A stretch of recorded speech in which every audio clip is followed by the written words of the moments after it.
going in blind tonight, looking at 5-peated Islay Scottish whiskey, looking at the prices, maybe the cheaper option, and going into a little bit expensive option. It's going to be a blind tasting, and well, let's see if the cheaper option and maybe the expensive options, is there a big difference? Is it noticeable in a blind tasting? Welcome to the Whiskey Lovers Society with me, Gert Retief. Please remember to like, share, and subscribe if you find this video interesting. Now, I've asked my son to give me a little bit of a help on this video. Select 5 peated whiskies, put them in a glass, number them. I'll show you the numbers. So option number 1, and of course they with the number 1 attached to it. And I will go through all 5 of them quickly, and then I will see under the bottles they have the corresponding number, so I can then see later on which is the one that I would enjoy if I don't know what it is, if I don't know the price, if I don't know the strength. All of those combinations, does it make a difference if it's a cheaper one or a more expensive one? So going off with number 1, as one would do, it is a nice whiskey. Number 1, it is a light whiskey. It is a peated whiskey. It's an Islay peated whiskey. It is lovely. There's a lovely sweetness to it. I get a little bit of a, maybe almost like a little bit of a rubbery effect on it.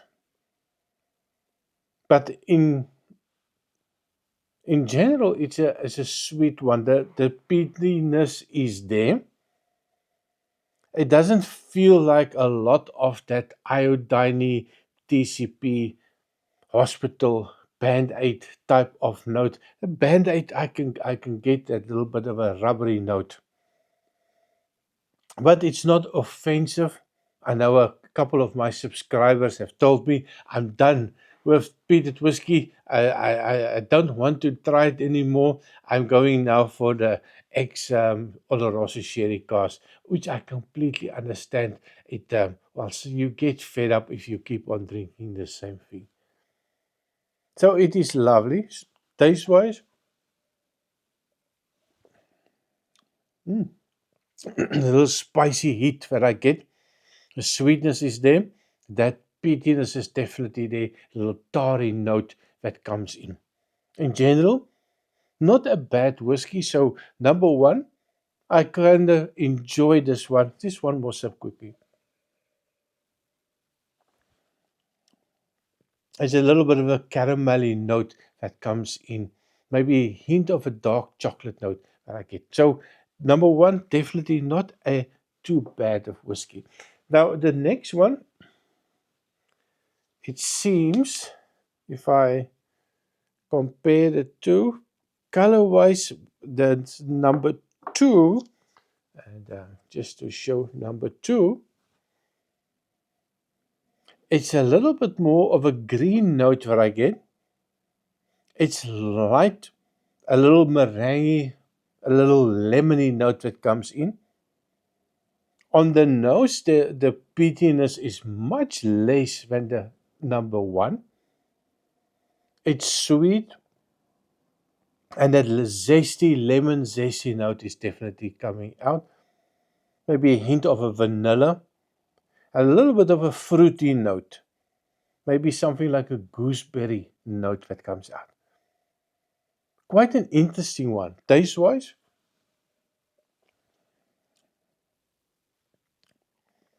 oh my word, that is lovely.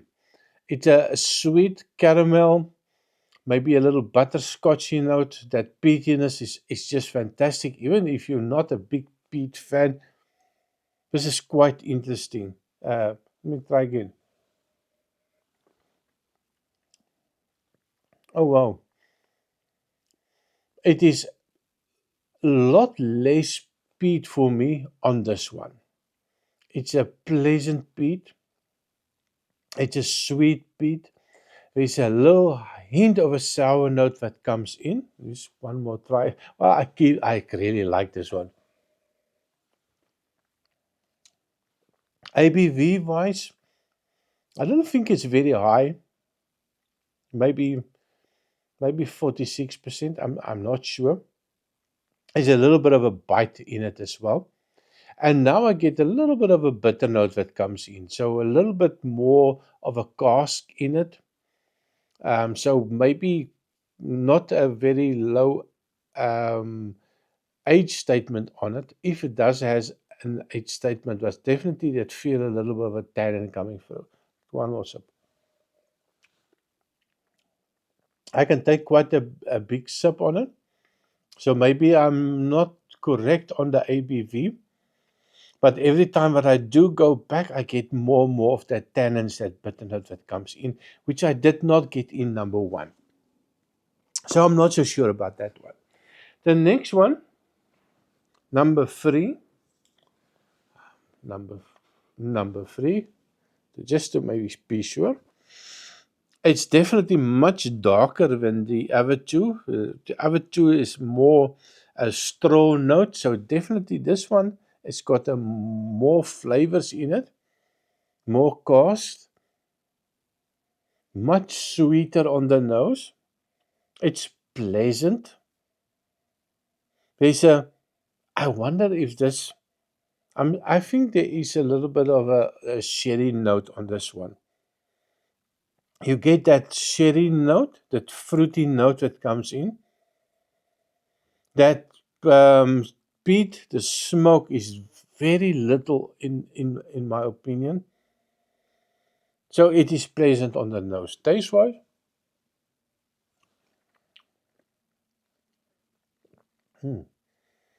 very pleasant.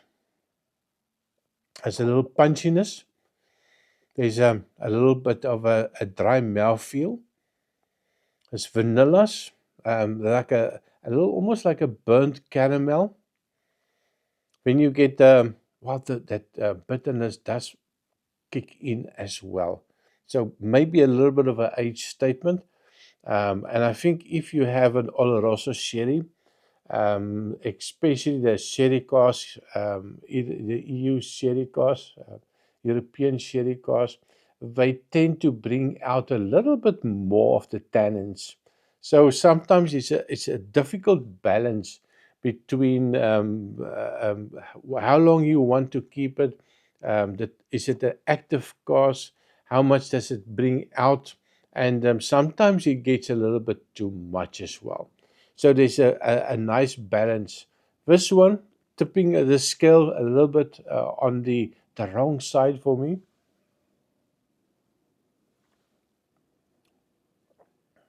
Yeah. Same with the previous one. It just feels like the cost maybe did a little bit too much for me. The next one, and I'm going to try to keep it as fast as possible. This is number four that he poured me. Again, this is a little bit getting lighter in from the previous ones. Between number one and two, I think this will fit in as number three color wise. Nose wise, a little orangey note that comes in. That peat is there, like a peated orange juice, a little bit vanillas, maybe a hint of a chocolate note. It is sweet, and if you do agitate it a little bit, it is lovely. It's going to be quite difficult to try the best one. Taste wise, oh, wow. It's got a texture to it. It almost feels like I want to chew it. It's like a grainy feel to it. There's quite a nice sweetness. Burnt caramel note that comes in. That peat note is definitely there, but it does not feel like the cause had a huge influence on it. There's not a lot of tannins, not a lot of bitter notes. Um, those nose and taste wise quite pleasant. Just try one.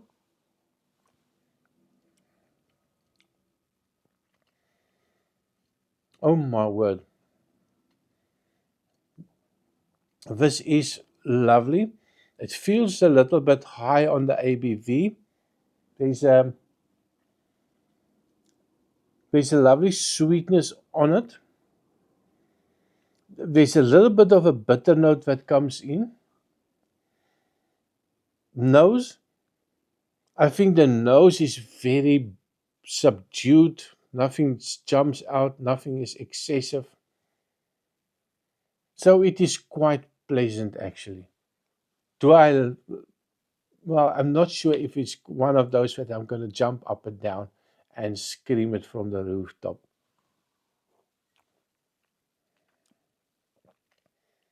Even with that big sip, I don't think it is a high ABV whiskey. Pleasant, um, uh, everything is balanced, but yeah, maybe it's a little bit too dead for me. Now, the last one that I want to taste, number 5, and with this one, wow, color-wise, I think this is probably the darkest one. It's got, it feels like it's got a little bit of a sherry note in it, a little rubber band note that comes out. Little tire note, if you get an old tire and you deflate it, that little stinky air that comes out, it's so similar to that. They're not the favorite on the nose for me, but if you go past it, a little bit of a dried fruit note, a little rum and raisin note. Yeah, but that tire note is definitely there. The sweetness is there. Not so much. It feels like this one has got more peat than any of the other whiskies. I do like it taste wise.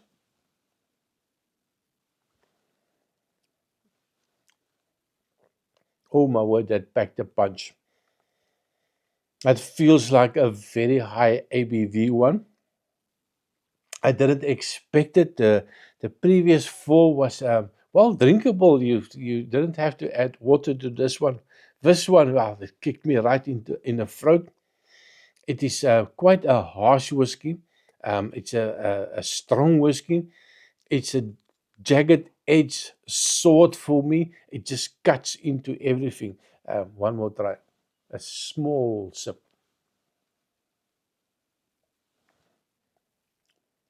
Oh, when when you take a small sip, even that small sip was a little bit too much. Definitely a high ABV whiskey, but it is the tannins is coming through. The bitter note is coming through. Dark chocolate, espresso, those ones I can still stand. I love 90% cacao chocolate. And this is a nice whiskey. And I think if you add a little bit of water, no, I didn't bring water to it. It is the nose wise is lovely. I do like the nose, especially if you give it a little bit of time in a glass. It opens up. Definitely sherry. Now it's going to sound strange. It's almost like you when it's just started raining on a hot day and you walk on the tar road. That's the type of smell that I get. A little bit of dog pee every now and again. That little smell that comes in. It's wow, a strange one, but sadly, well, probably sadly enough, I do like it. I like that complexity, the darkness, the dark fruit that come out. Maybe not the dog pee so much, but it is a lovely whiskey. One more try. Taste wise, I think it is lovely. And for me, it's a lot um, similar to number 4, which I also enjoy because it also had a little darkness to it. maybe a little bit of a fruity note. But yeah, the more I go back, that little dog pee smell comes out. So that, my dear friends, let me just get, this is number 5. Now I have the bottles over here. There's pieces of paper underneath, so I need to pick one, and I can give you the what I have. Here I have, and I don't want to pick it up now. I first need to make sure that I give my answer, and then I can pick it up. So I have Aerolite, Lindsay Aerolite. This is the 10-year-old. I have the Bowmore 12-year-old. I have a 10-year-old Lefroy, and I have a sample of, I just want to see what is the sample of. The sample is of a Octomore 16.2. Well, that makes me also understand that little kick in the mouth. And the funny thing is, a lot of these notes that I picked up, I didn't pick it up when I did the review on this one. It has been standing here for some time already, as it is a small sample, but it is a bold sample. Not so much. I would not have picked a Octomore because they get a very high ABV. So for me, I have to pick. Number 1, no, I don't know. Number 1, oh, I like number 1. Number 2, that little zesty note, it's little not so good. Number 3, loads of vanilla ice cream coming through now. Number 4, oh, number 4 is also opening up nice. There's a little perfumey note.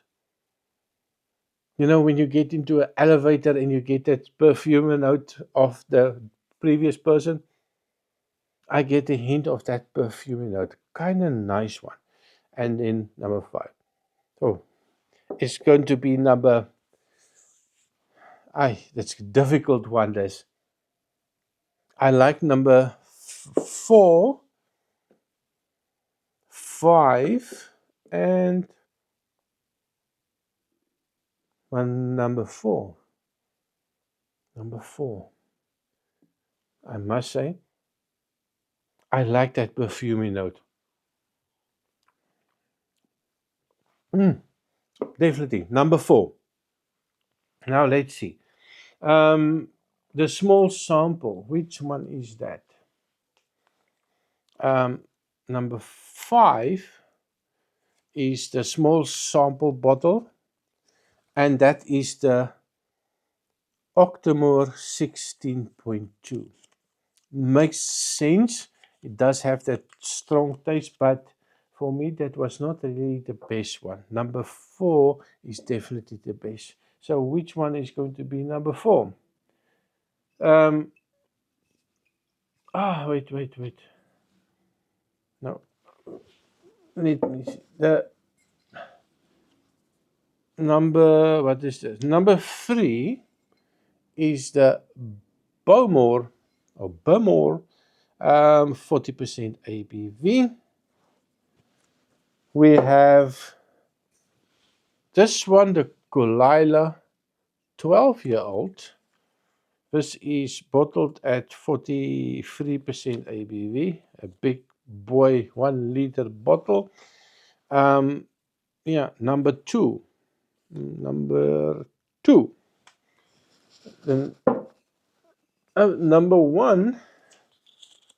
This is number 1, and we are looking at the 10-year-old Aerolite bottled at 46% ABV. So the last one that I have left here for number 4, which is a little bit of a surprise for me. I'm really warming up towards the Lefroy's, and I was quite surprised that for me today, the Lefroy 10-year-old bottled at 40% ABV. So that, my dear friends, is a bombshell for me.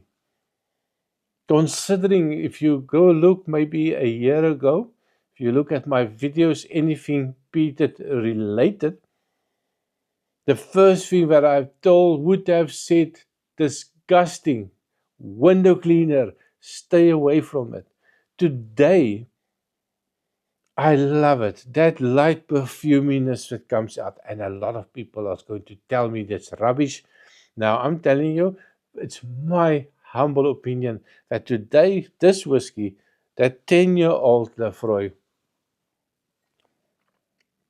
is absolutely fantastic.